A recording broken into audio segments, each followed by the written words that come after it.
Hey everyone, and welcome to another edition of Animated Girl Profiles Confidential. And as you could see, you pretty much knew we were going to get to this one. You probably just didn't think it was going to be this soon. But here she is, I believe the 12th, here on the 12th edition, I believe, of the Animated Profiles, and that is Princess Sally Acorn of Sonic the Hedgehog comic books, SATAM, and basically the overall franchise. And I heard what Jawbreaker had to say in his Furry Girl Profiles edition featuring Sally. And, I don't know if I'm going to take as long as Jawbreaker did to kind of talk about, my take on this whole situation. But Sally indeed has a unique history. I mean, it is true that originally she was inspired by one of the animals that you would save out of the capsules in the Sonic the Hedgehog 1 and 2 games.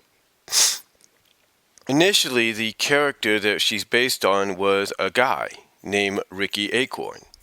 But as time went on, they transitioned Ricky into a female character, which is not common in media whatsoever, nowadays anyway, and made him Sally Acorn. Now, true, there are still indications of a Ricky squirrel or acorn or whatever you want to call him in other forms of the Sonic media, fan-made or not. Sally, however, is a character that has a very unique history. Now, like Jawbreaker said in his, there have been different incarnations. Over in the UK with the Fleetway comics, Sally Acorn there was more based on her Ricky Squirrel inspiration. She had a red ribbon, and I think she was a bit of a news reporter. I'm not really sure. Yeah, kind of original, right? News reporter, stuff like that. Yeah, kind of original, from what I understand. Maybe I'm wrong.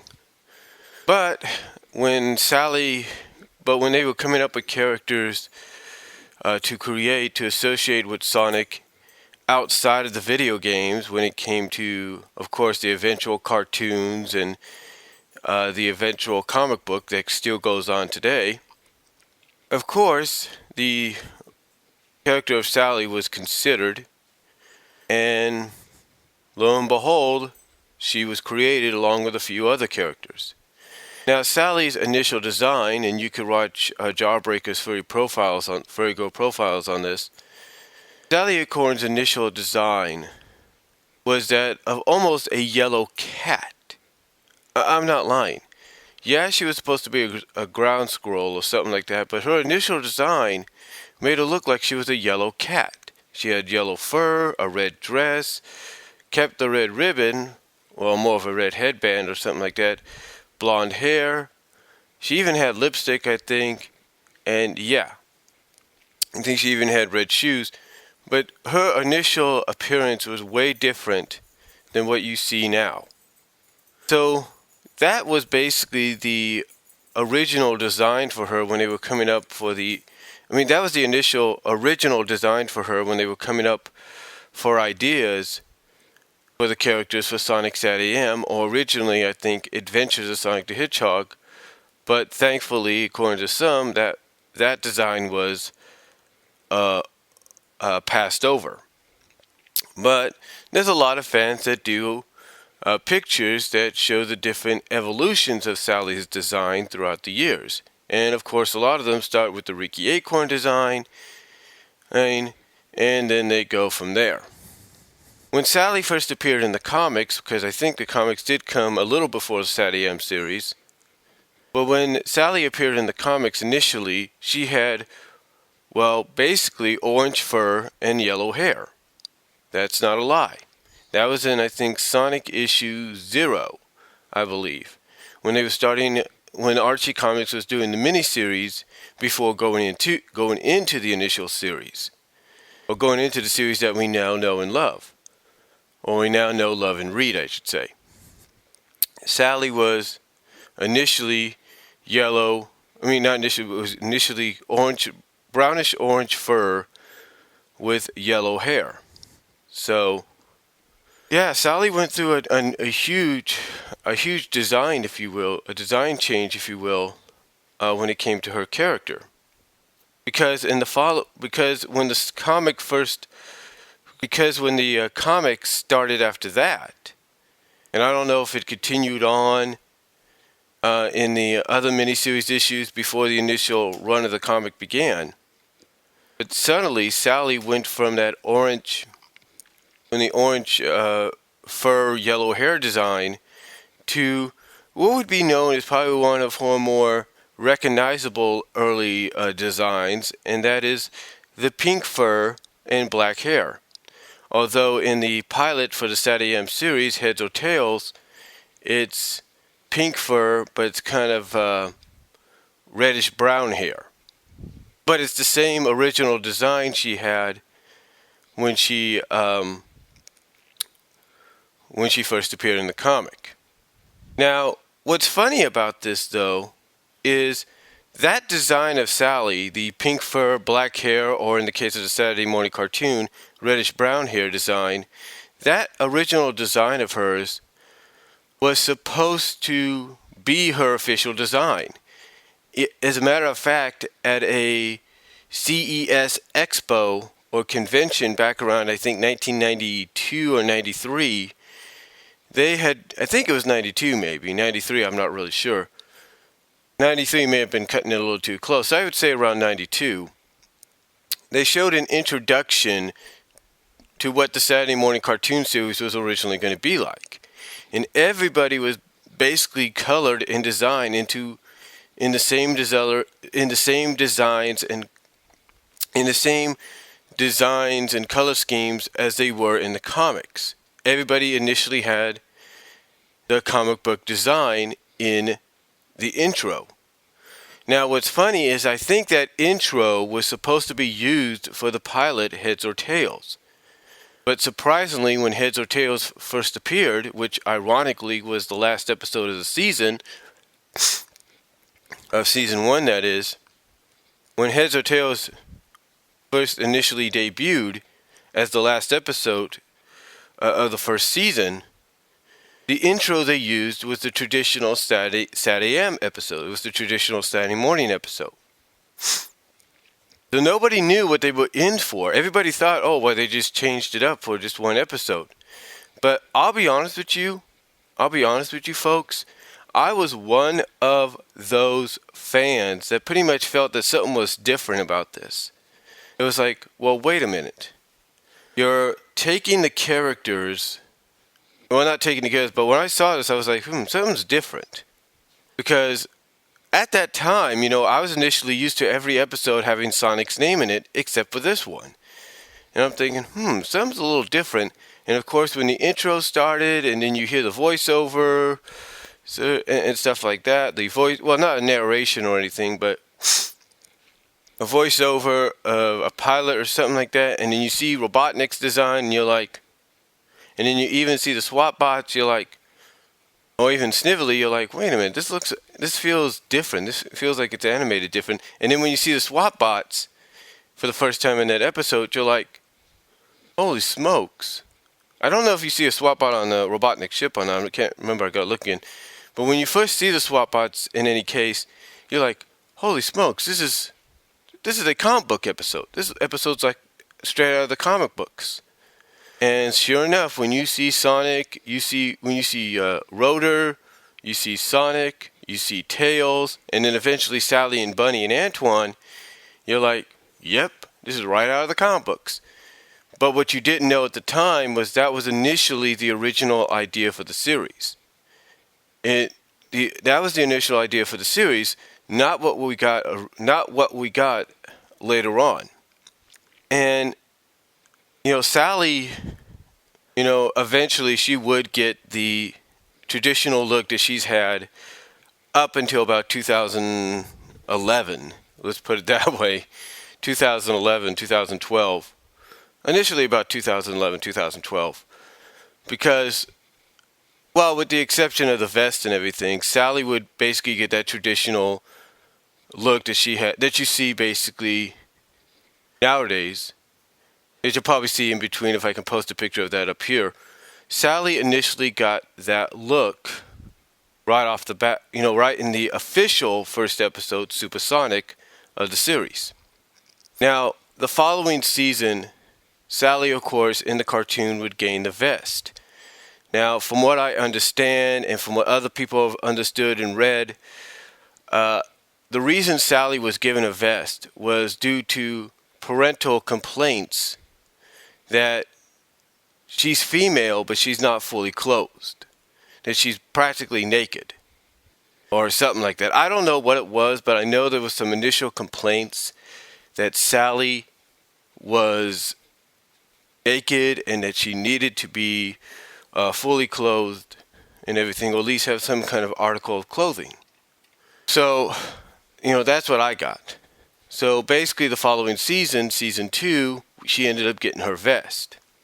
Now, her vest would become an iconic part of her for years to come, not just in the Saturday morning series, but in the comic books as well. Now, the one thing about Sally in the Saturday morning series is she had some episodes focused around her. There's no doubt about it. But what was good about this is even in the first season, they had episodes focused around her relationship with other characters, like Tails. Like Sonic and Sally is a good example of her relationship with Tails, and how Tails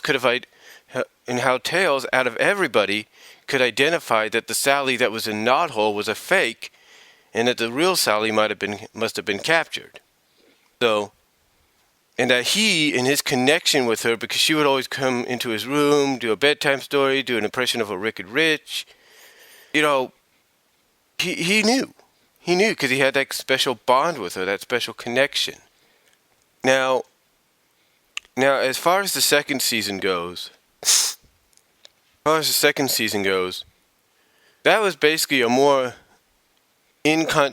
continuity based than anything.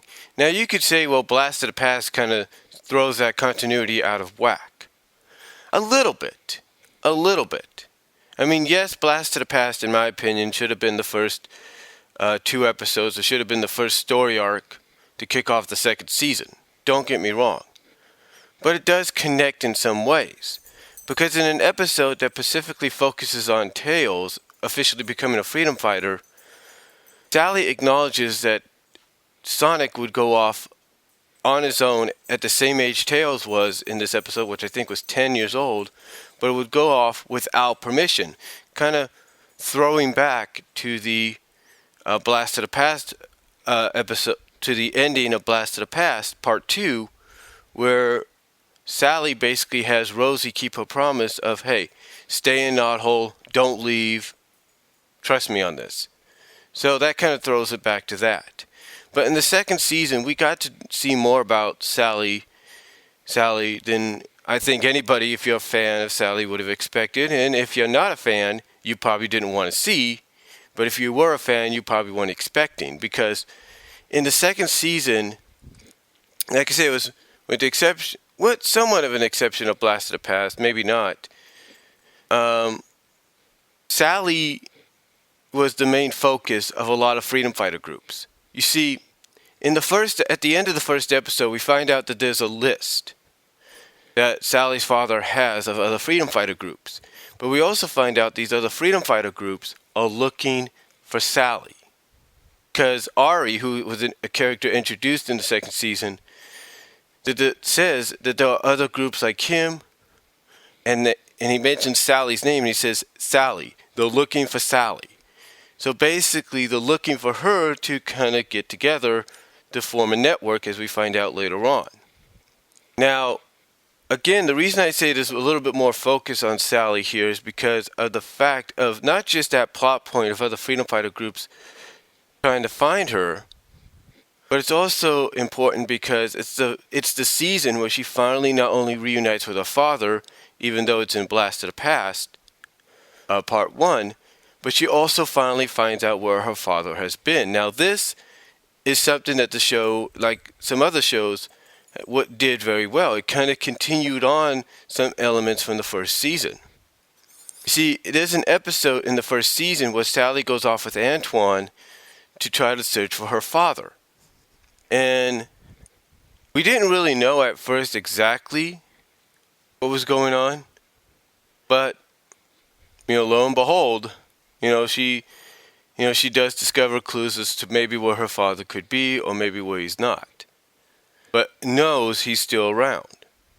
But she doesn't know where until we get into the second season in the episode The Void, where she finds out what some of us already knew by watching Blast of the Past Part 2, that her father was in the Void.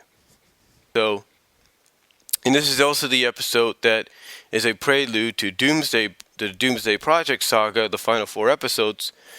The final four episodes from Cry of the Wolf, Druid Hedge, Spy Hog, and Doomsday Project itself was basically a prelude, because not only does she get the Freedom Fighter list from her dad, but at least she knows they're going to be able to get her father out of there somehow, some way. Now, again, she did have her moments in the second season.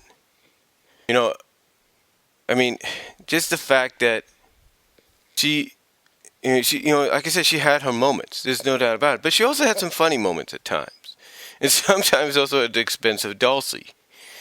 Dulcie's character, I'll talk about her later, was brought in a little bit as a balance out that comic relief with Antoine, if you will, but more like the heart of the group in a sense, but more of that comic relief to balance out Antoine. Because you see in the episode, because there are several episodes when she's not, like this, like I said, let's see, in Druid Hedge, at the beginning of Druid Hedge, she's learning to land properly by this time, but as she's landing and it's in the rain, she's spinning around and around, and she crashes into a few items, but it's okay, but the landing's alright. And when she's asking about Sally, if Sally's okay, you hear Sally going, you don't count my stomach. So she has had her comedic moments. And in a sense that you could tell that with the second season, they were going a little bit more light, a little bit more humorous in many ways, especially with the villain at times. Again, I think what it was is that maybe some parental groups, not saying who, probably got on the people after the first season and said, look, it's great and everything, nice, it's epic, it's got a good Star Wars-like feel, but it might be a little too dark and serious. And these are anamorphic animals you have. So why not make it a little bit more light and humor? And I guess that's what they did, because I think maybe they wanted all ages to watch it, not just like pre-teens and stuff. But, again, I digress. But, like I said, Sally had her moments. There's no doubt about it. In fact, one of her biggest moments, in my opinion, came at the end of Doomsday, when they used the deep power stones to destroy the Doomsday Project machine. See, what happens is there's two things about these power stones. One, they can create incredible destruction or create incredible power. Well, of course, Sally and Sonic use the incredible power part, and what that does is it transfers Sonic's power of speed and everything right into Sally, giving her for the first time the feeling of what power rings feel like. And what I mean by transferring his power of speed is basically she can now run as fast as Sonic. By holding on to Sonic's hand, she runs just as fast as him. She does. And it does, as I've pointed out several times, kind of transfer a bit of his personality into her, because after they destroy the machine and they high-five each other, I guess she, feeling a little mischievy, wonders, if a high-five does that, what happens with a kiss? And Sonic's like, whoa, hold on, I don't want to find out, out of here, bam. So you can tell a little bit of Sonic gets transferred into her a bit right there. A bit of his personality. So, but that was a big moment, I think, if you're a fan of the character. At least you got to see somewhat of a super version of her in some ways. Now, as far as the comics go, like I said, even though it took a little longer, Sally did end up getting her official, more traditional SATAM look by, I think by at least issue 15 or 16. She ended up getting it. Now, the vest really didn't appear that much, except maybe on covers and stuff. but didn't officially appear in story until we got into until around, I think, issue 17 and 18 and 19, when Archie Comics started building towards her eventual 3-part miniseries comic book. Yeah, she had a 3-part miniseries comic book called Princess Sally. And these backup stories, as well as a 48-page Sonic in Your Face special comic book, helped set that up. It also set up the fact that she was going to gain another love interest, which would create a love triangle between her, Sonic, and a character named Jeffrey St. John. Now, here's what's funny though. In reality, Ben Hurst was planning to do the exact same thing with season 3. He was going to introduce somebody new or bring in somebody to kind of create a romantic love triangle between Sonic, Sally, and whoever was going to be brought in. Now, from what I understand, this would have been temporary and Sonic and Sally would have been together at the end of it. That's my assumption from what I've heard and from what I've read. But anyway, yeah, she got her own miniseries for 3 issues, and this was at a time when Archie Comics was testing the waters by giving several popular characters, their own miniseries. After Sally, there was Tails, and then Knuckles got his, and, well, Knuckles, we all know what came from that. So, yeah, Sally had her own miniseries, and she still had a lot of stories even afterwards focused around her. As a matter of fact, in issue 29, she allows herself to be roboticized. I'm not kidding. You think what I'm going to talk about in a little bit was the first time? No. Issue 29 was the first time. Basically what happened was the Freedom Fighters, along with Dulcie, who made her comic book debut here, had shot down or taken down one of the stealth bots. And one of the stealth bots was carrying a portable de-roboticizer. Now, of course, one might wonder why Robotnik would have a de-roboticizer on his hands or in his possession, but then one could probably think, well, what if he accidentally roboticizes a part of himself or something like that again? You're going to need something to de-roboticize it. So, yeah, they had a de-roboticizer. So, long story short, Sally comes up with an idea to allow herself to be roboticized, which was attempted in the Princess Sally miniseries, but now she's deciding to go through with it with the initial plan that being roboticized will allow her to know more about Robotnik's operations, relay the information to everybody, and then eventually, when they've got enough information, allow herself to be de-roboticized. And it seems like that's a perfect plan. Even Rotor gives her a device that will allow her to keep her free will. Unfortunately, the device, while she's acting out, being captured and everything, basically playing along with being captured and roboticized, and then eventually roboticized, the device that would have kept her free will for her falls out of her ear, and she ends up being roboticized without it, and thus she loses her free will.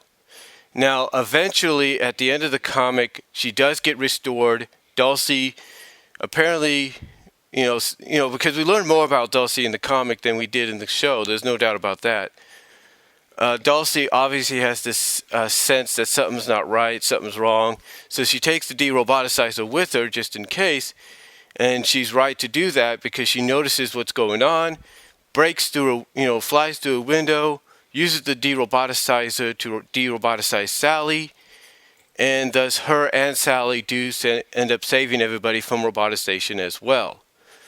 And of course, Sally does admit that she failed in the plans because, it didn't exactly go the way she was hoping, but Dulcie kind of lightens things up, kind of reassures her, hey, don't worry, it wasn't you that failed, it was Robotnik, and that's why I fired him.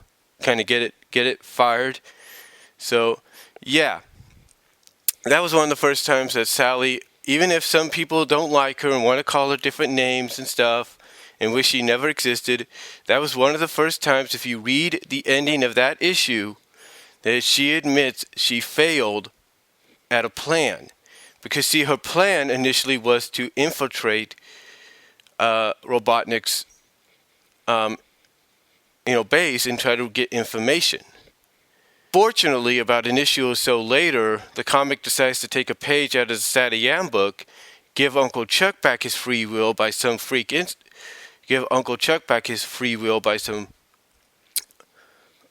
accident, and thus he becomes the spy for the freedom fighters. So that problem was solved. Now, throughout the comic's run, Sally has had her moments, ups and downs. There's no doubt about it. Of course, we all know about Endgame and stuff.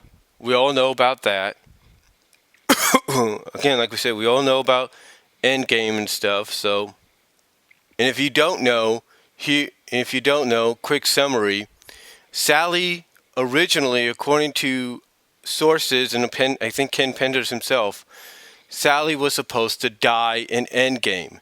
The original idea was the Sally that would come back would be an android, be basically Robotnik's last revenge, even from the grave, and that android would end up being destroyed, But thankfully that didn't go through because apparently those at Sega said, nope, that's not going to happen, or, she's too important right now, and everything, so we need her kept alive. And my initial thought on the reason she was kept alive, folks, was the fact that at the time, Sega had several Sega World indoor theme parks, one of the biggest being in Sydney, Australia, where she was part of an indoor puppet show. That's right. She was part of an indoor puppet show. In fact, if you went outside of Sega World in Sydney, Australia, you would see a big statue near, I think, a water area or something like that. A big old statue of her and Sonic. That's no lie. And like I said, she was part of a play which went through different incarnations. Basically, it would be handheld puppets, kind of, I think, Jim Henson-like puppets maybe, and I think even as far as people in suits or something like that, a la Chuck E. Cheese or something like that, or whatever. And it was called, the play that she was part of was called Sonic in Sydney. And believe it or not, the play was also a bit of the play was a bit of a musical as well, because she sang in the show. Yeah, she sang in the show. There's a part at the end of the play, from what I understand. In fact, I have the soundtrack somewhere, where she's under this control or something like that of Robotnik's, and she starts singing for some, Sonic says something or whatever, and she starts singing the song, Thank You for Being You. That's the song's title, Thank You for Being You. So, yeah, she was a part of that, and that's one of the main things I think was one of the main reasons I believe Sega wanted her kept around, was because she was a big merchandise pull for the Sydney show. Sorry about that, trying to get a soda here. But like I said, she was a big draw for the Sydney show.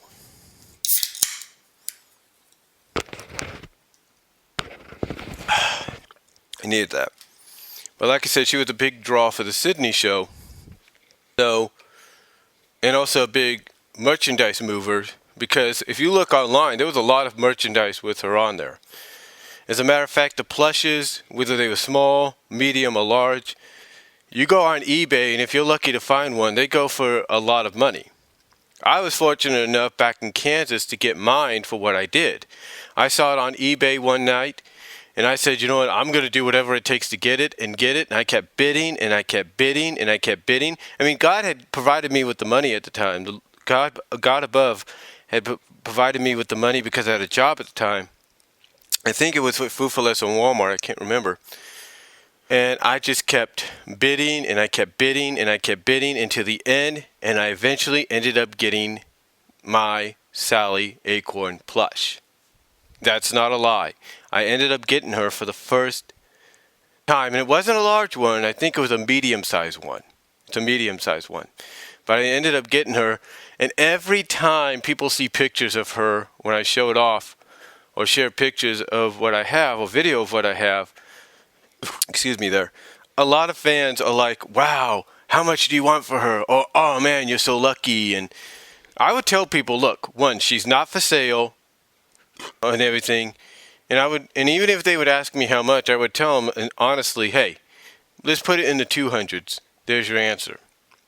I think even when my family asked me how much I paid for it one time, I told them the truth. I told them the honest truth. I said, hey, I spent this much. Because the thing is, those kind of plushies are very rare. I mean, I'll be honest with you. If they were to do a Bunny Rabbit plush officially down the line, or if they would have done it back then as well, people will be clamoring for that as well. I mean, why do you think people who have backgrounds in plushie and doll making or plush making, why do you think they make things like that? Because they know people will want them. But anyway, I think, getting back on track here, I think that's why Sally was initially saved by Sega, because of the fact that she was a big merchandise mover for them, mostly in Australia, so that's why they kept her around. Now, did Sally go through some different personality traits throughout her run? Oh yeah, there's no doubt about it. But it all depended on the writer. You know, Carl Bollers, when he got his hands on the book and became the head writer, I think because Ken Penders was more focused on the Knuckles comics, when he got his hands on the book, it seemed to me, and I think anybody else, that he had some kind of vendetta against the Sally character. So he basically turned her into, as some people call it, and excuse my language lord for saying this, he turned her, in the eyes of many people, into a whiny, bitchy character. That's the truth. Carl Bollers had turned her into a whiny, bitchy character. Why? Why did he do that? Well, apparently he had some kind of vendetta against her, and I think he wanted to push his own pairing for Sonic, that being Sonic and Mina Mongoose, or Mina Mongoose. I don't really know. It was either that, or according to what Jawbreaker said in one video he did when he was talking about the mandates Sega had put down in the past few years, that it was either that or Carl Bollers was going to put Amy and Sonic together finally. Yeah, basically Carl Bollers, according to what Jawbreaker said in his video about the mandates, I think it was about the mandates, basically said that Carl Bollers had a plan in mind to get Sonic and Amy together. Like something was going to happen in a story kind of based around Sonic CD a little bit. And what was going to happen is Sonic and Sally would end up, I don't know, in the water, or some kind of on a boat, or something. I don't know if it was on a boat or a raft in the river, in the ocean, or something like that. But as they're drifting back to shore, I guess, basically Carl Bollers had an idea to have them finally kiss, Sonic and Amy, that is, finally kiss in that scene, and thus begin a secret relationship so that Sally doesn't find out. Basically keep the relationship between each other secret so that Sally doesn't find out. And thankfully, whoever probably found out what Carl Bollers was going to do or planning put an end to it. And I think that person might have been Ken Penders. Now, not saying Ken Penders didn't have any faults as well. I mean, whatever mess Carl Bollers caused, Ken Penders did try to clean up, but also added to it. He did. He did add to it because of the fact that he didn't get Sally and Sonic together before his end with the comic run. Before his run with the comic ended. He tried to clean up the messes that Carl Bollers had caused. You know, there were several messes. So he tried to clean them up best he could, but never really cleaned up much after that. I mean one of the messes a lot of people were okay with or were not okay with. It all depended on how you looked at it. Was the whole situation with Sally now being single. I mean, basically, his was Ken Penders' final story, at least one of his final stories. He had Sally temporarily get married to evil Antoine. Now, long story short, Antoine was tossed into the anti-Mobius realm and replaced with evil Antoine, aka Patch, so nobody could tell the difference. This, of course, led to Antoine and Bunny breaking up, thanks to Patches, thanks to Patch impersonating him. And basically, long story short, Patch was trying to plot his way to the throne. Fortunately, Sonic saw through this, or saw something, or saw through this at the well. Thankfully, Sonic, finally saw through this when he saw that Patch was about to shake Elias, who had made his return and reclaimed the throne because he's the oldest and everything. Sally's brother, that is. He notices this as soon as evil Antoine's about to shake King Elias. Now, King Elias is his hands, but notices some kind of needle, tackles him, and then sees exactly what it is, and then points out that, hey, you're not Antoine, you're evil Antoine. So, yeah, basically, he points out that basically Sonic reveals the truth, gets the real Antoine back, reunites him with Bunny, Sally is single, and yeah, there you go. Now, and Sonic is still with another character called Fiona Fox, who would turn her back on the Freedom Fighters later on because she would become more attractive to Sonic's evil double when he became Scourge. But again, that's another story for another time. But Sally would end up single again, but there were hints, thanks to Ian Flynn, as much as some people may or may not like him. Ian Flynn did throw hints down that they were slowly going to start building back up. They were going to slowly be a couple again. There were hints here and there. There were several hints. No doubt about it. There were several hints, but Ian, like Ken tried before him, had a lot of a lot of mess to clean up. Had a huge mess to try to clean up and clear. So he did the best he could. Up until this day, he's done the best he could. And like I said, he threw out hints here and there that Sally was going to get back together with Sonic. And even though during the Iron Dominion arc, Sally was being courted by Monkey Kong, who officially became known as Ken, and they had a bit of a short fling, much to Sonic's jealousy a bit, it was only temporary because, like I said in several reviews and videos and text that and typed up articles that I'd done, I should say, Monkey Kong and Sally's relationship in the Iron Dominion arc, as well as spun off into the Journey to the East spin-off, which was part of the Iron Dominion arc in Sonic Universe. Journey to the East is in Sonic was a four-parter spin-off or addition or extension of Iron Dominion in the Sonic Universe comics. Anyway, I said basically, and I pointed this out to everybody, and there was some that even like, yep, Brian was right. He was right about that.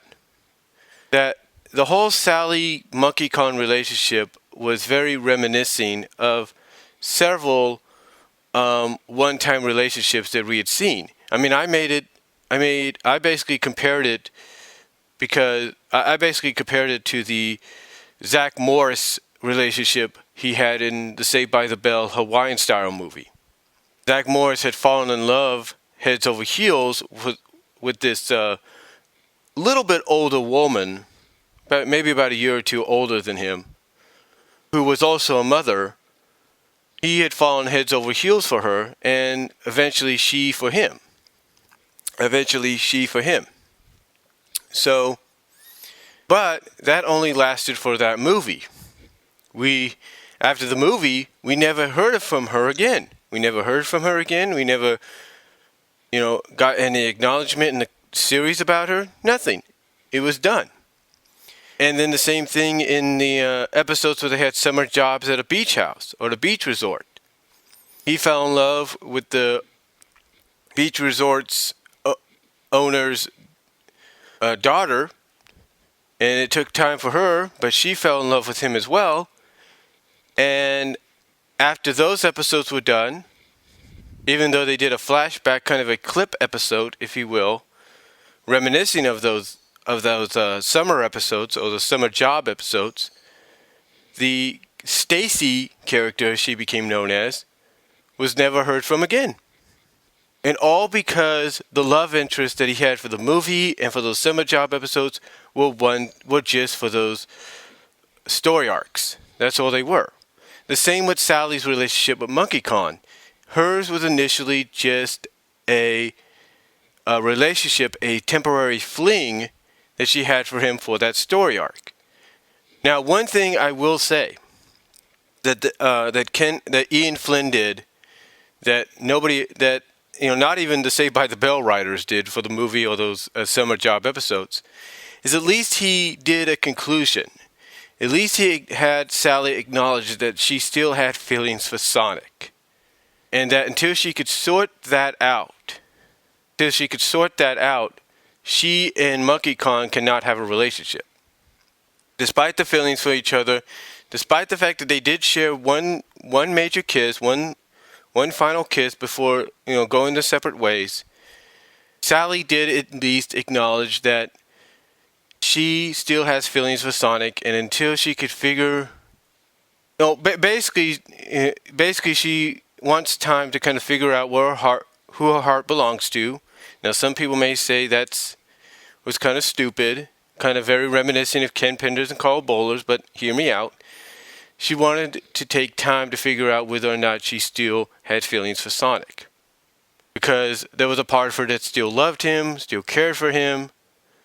And surprisingly, you had Monkey Kong understand this, but reassured Sally that, hey, if he blows this chance you're going to give him, I'll be right there to pick up the scraps. So, yeah, basically, at least Ian Flynn allowed her to acknowledge that she still had feelings for Sonic, and that she basically, overall, not only wanted to figure out if her and Sonic still had one more shot, but she wanted to give Sonic that one last shot. She wanted to give him one last opportunity, and she could and I think in a way, the way the character was written here, it was her way, despite how some people may feel about Ian Flynn's writing, it was her own way of acknowledging that maybe Sonic still wants to give it one more go-around as well. And you could see that afterwards when we get into the other stories that follow. You could see that afterwards with a lot of moments hinting that something was building, that Ian was slowly starting to build up to it. And like I said, it even goes as far as to when Ian first started with the book, he started hinting at it. He started hinting at it and everything, and now he was hinting at it even more so. There were moments here and there. And as he started hinting at it and hinting at it and hinting at it, 222 comes around, which ironically was 100 years, not 100 years, but 100 issues later from the last time this happened. That's true. Think about that, folks. 100 issues in between this happened. Well, around 100 issues, or close to it. But nearly 100 issues later, Ian finally builds up to issue 222, which kind of is an issue that takes a break from all the action and everything, takes a break from it, and allows and basically is used as the issue that brings Sonic and Sally back together. It does. That is the initial truth. It brings them back together. Now, unfortunately, the reuniting doesn't last too long. It doesn't last too long because basically what happens is 3 issues later, Eggman is attacking with his new Death Egg. Everybody goes on board. Well, Sonic and Sally go on board. Sonic's getting too much into a fight and everything. Sally goes off on her own to try to disable the Death Egg. And basically, before we, go into the first Genesis Wave story, because this is what started, was at the end of 225. At the end of 225, Sally gets gunned down by a torrent gun. That's the truth. Basically, there's a scene where Sally's running down a hall, and all of a sudden, this big torrent gun comes out of nowhere, points at her. You see the blam, blam, blam words, and just as the Genesis Wave is happening, you see nothing but Sally's broken goggles. Now, according to Ian Flynn, what happened to Sally basically, well, as he put it, you could compare what happened to her at the end of that issue going into the Genesis wave as her being turned into Swiss cheese. Yeah. Basically, he said her being shot like that, she had a lot of holes in her body. Let's put it that way. She was turned into Swiss cheese.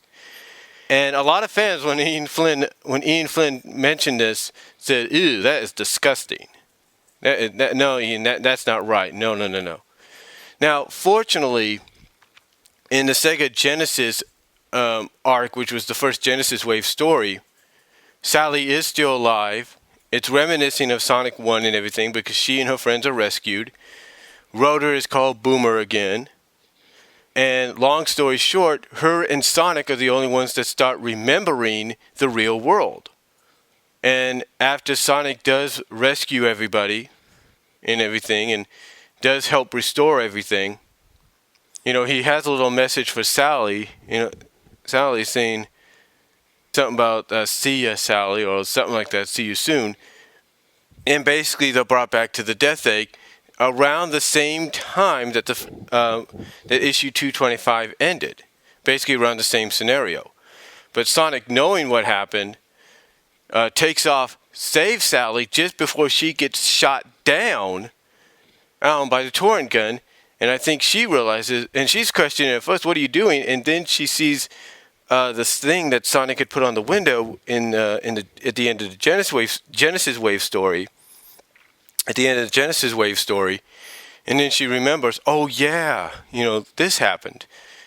Now, unfortunately, even though Sonic did rescue her from being shot down, he could not save her from her ultimate fate.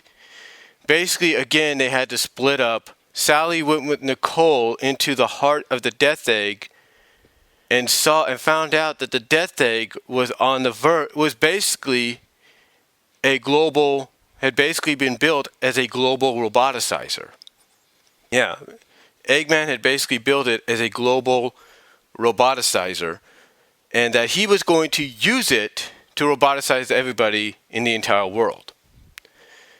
So Sally decides that, she was given a second chance at life, and so she's going to give that back by saving her friends and her family and the planet she loves. Even despite Nicole's protest, Sally ends up sacrificing herself to the roboticizer. Basically, she has Nicole hack into the system and reroute the laser to point into their direction instead of maybe pointing out this to the left or the right. She has it point out plot conveniently into Sally's direction, and Sally takes on the full blunt of the roboticizer and thus gets turned into Mecha Sally and becomes a servant of Eggman for a while. Now, her run at the end of 230 and into 231 and all the up to 247 and even some issues of Sonic Universe was initially about a year and a half, about a little over a year and a half run. It was a year and a half run for her as Mecha Sally. Now, the reason for this, according to, I guess, Ian Flynn, is because he wanted to show that not everybody was acceptable. Not all characters were acceptable, stuff like that. And there was a lot of fans, including yours truly, that weren't too happy about this.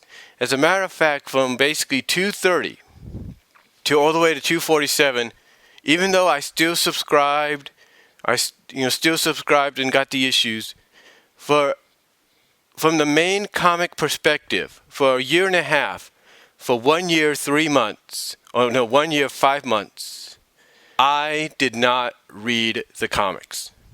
I didn't read them until 247.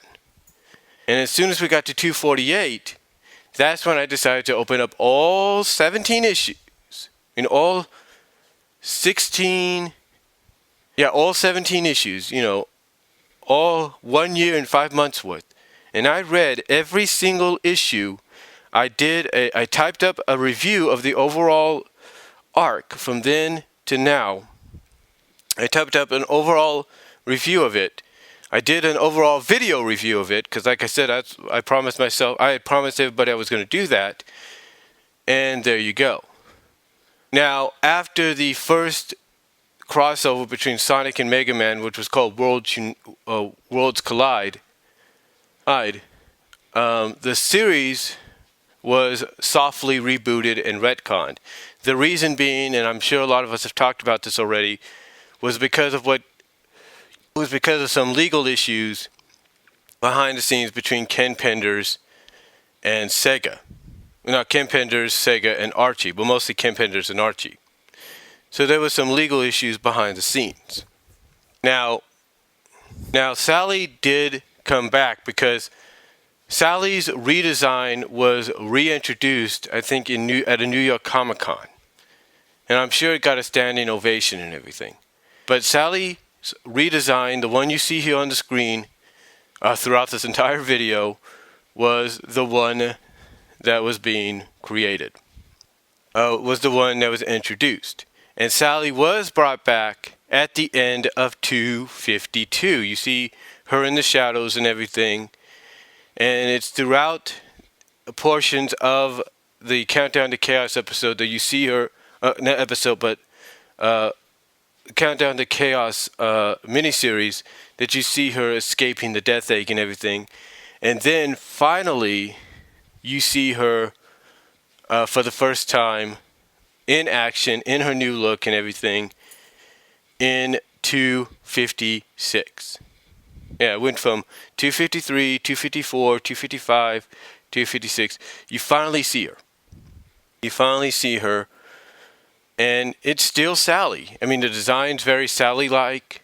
The only thing is she's different in she's got a different look, different clothing look. She has shorts now. Well, she basically has what you see here on the screen. She has all of that. And like I said, not many people are fans of the fact that she is now, that she is now fully clothed. Not fans of the fact she's Segafied and everything, but she's still Sally. You could see that. There are many panels and drawings that still have her looking like Sally. So, yeah, she was brought back, and here you go. The only thing that some fans don't like, is the fact that Sega, and this is where Jawbreaker was doing his mandates video. Sega had put down the mandates that Sonic could not have a relationship with anybody.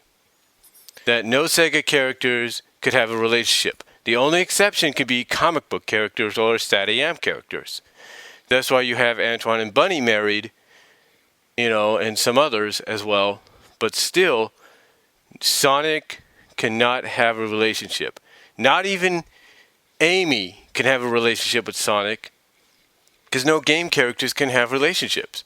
But hopefully, as time goes on, Sega will kind of lift that a little bit and be like, okay, fine, they can have something. But right now, Sonic and Sally are still looked up. Sally's relationship with Sonic right now in the soft retcon reboot, and I know a lot of people get sick and tired of me calling it that, but their relationship right now is that of best friends, of BFFs, if you will. However, it doesn't mean they won't get together. Again, hopefully Sega will lighten up on the mandates and say, okay, he can have a relationship with her, but it can't be as in your face as it was before. It's got to be like, okay, the boyfriend-girlfriend, but, they got to put their mission, their adventures first, and whatever. Hopefully that'll happen. I'm not saying it will, but hopefully, I'm not saying it's going to happen, right away, but hopefully, as we go into the new year and everything, it will occur. When and how, I do not know. But hopefully it'll be soon. And again, because I know a lot of fans are not too happy at the fact that, they're not together. I mean, heck, you have fans on DeviantArt and several other places, like Jay Foxfire and Cavalis, if you will, who does great animations, if you will. You have her, you have both these ladies, you have several others out there You have Sonic SATAM X93, I believe, as well as a few others that are not too fond of the fact that Sonic and Sally are not together. I mean, even Jawbreaker has said he's not too happy about this. And you have fans like J. Foxfire, Chavalis, and a few others, creating comics, pictures, and all that of Sonic and Sally together. Heather with Sally in her current redesign. So they have a lot of that out there. The only thing is it's up to Sega to allow that mandate to kind of slowly lift the grip on these mandates and say, okay, go ahead, give them a relationship. But I think with Sega, this is my honest opinion, I think if Sega does let Sally get back together with Sonic, it's going to be more, like I say, along the lines of something very similar to SATAM. It's like, and I think that's what Ian wanted to do, make the relationship in the comics similar to SATAM, to where they're together, they have an interest in each other, but it's not in your face. It's not like, okay, the boyfriend, girlfriend, they're always going to hold their hands, No. It's basically very reminiscing and similar to SATAM, where there's something there between them. They acknowledge it at times, but it's not in your face. So hopefully that'll be lifted and maybe we might see something in the future. Maybe. Overall, though, Sally, from a character standpoint, when you look at it from a comic standpoint, has gone through a lot, especially in the comics. From everything that I've mentioned up till now, she has gone through a lot.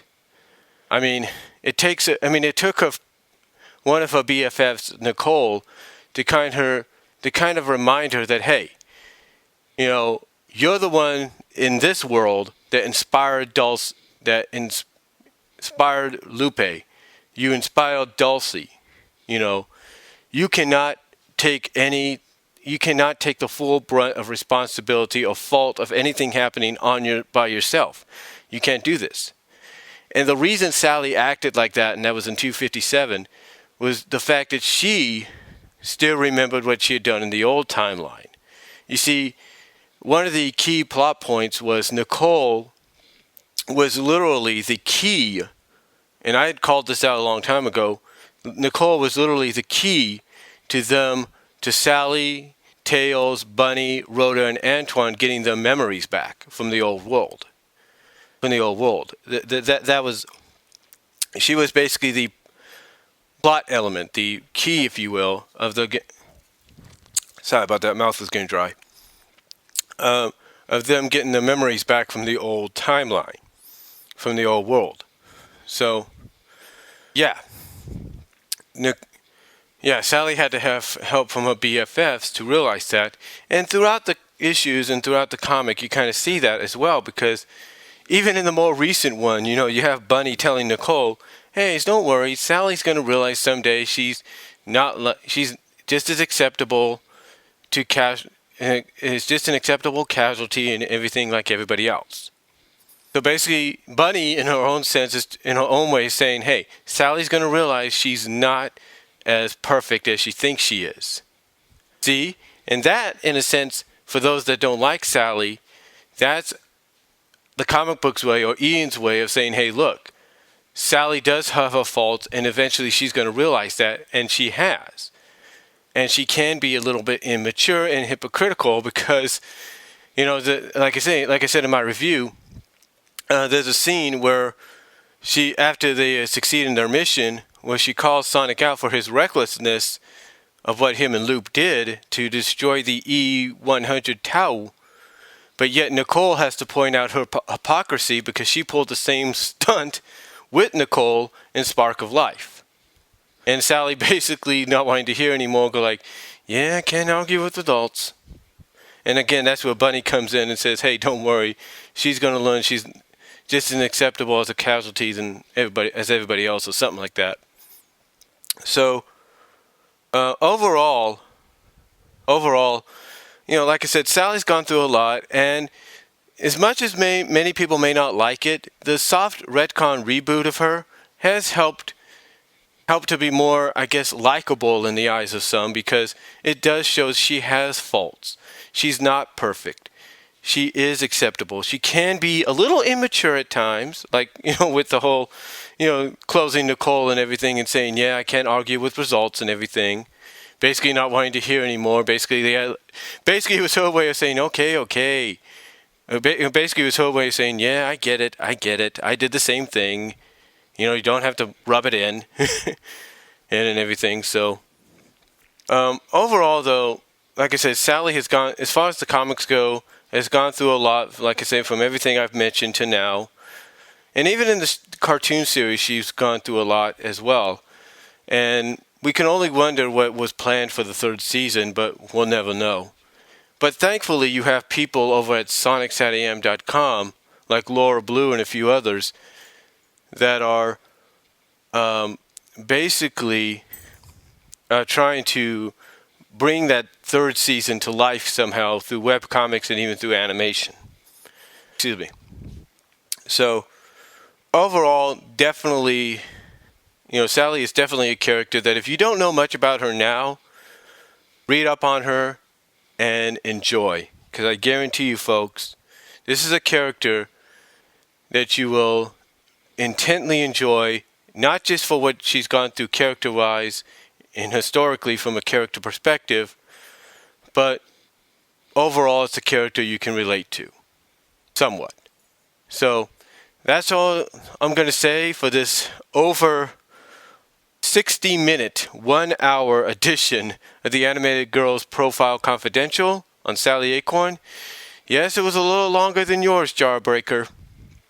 It was a little longer than yours, but hey, what can I say? So let me